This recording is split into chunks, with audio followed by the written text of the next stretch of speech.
السلام علیکم ورحمۃ اللہ وبرکاتہ. الحمد للہ الذی حمدا کثیرا وصلی اللہ علی النبی الامین وعلی آلہ وصحبہ اجمعین.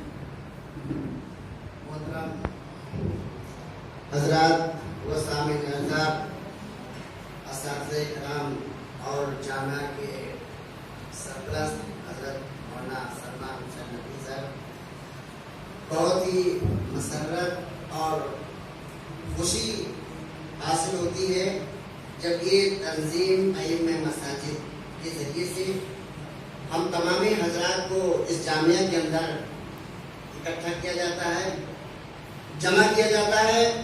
اور واقعی اس بات کی ضرورت ہے اور رہے گی کہ ہماری مساجد جو چھوٹی چھوٹی ہیں، چھوٹے گاؤں میں، چھوٹے قریے میں، ان کا کوئی رہنما نہیں ہے.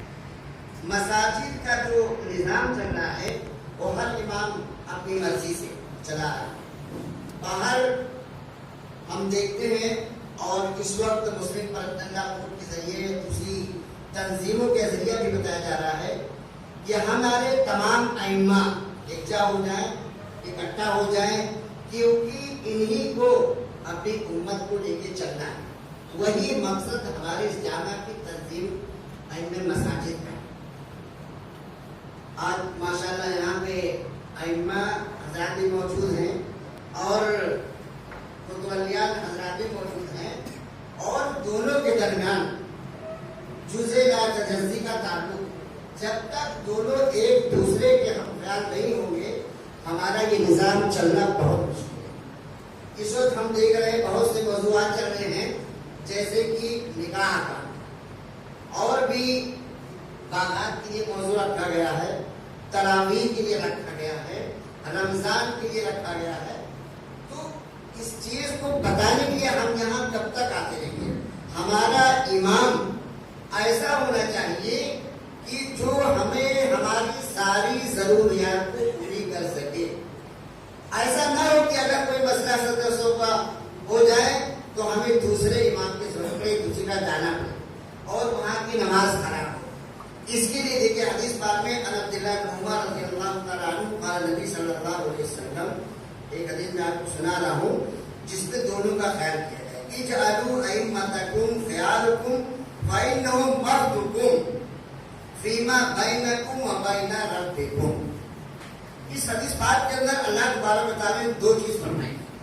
ایک فرمائی کہ امام آپ کا کیسا ہو، یعنی تمہارے اور رب کے درمیان یہ جو امام ہے یہ ایک ترجمان. آپ امام نماز پڑھاتا ہے، وہ سارے مقتدیوں کا ذمہ دار ہے. اگر اس سے کوئی خطا ہو جاتی ہے تو وہ ذمہ دار ہے. اس لیے بہتر ہے کہ تم ایسے امام کو منتخب کرو جو اس لائق، یہ آپ کی ذمہ داری ہے. لیکن ہمارے مقتدی حضرات گاؤں قریوں میں بہت ہی مختصر تنخواہ 5,000 والا 2,000 والا تلاش کرتے ہیں اور ان کی تنخواہ بڑی مشکل سے نکلتے ہیں.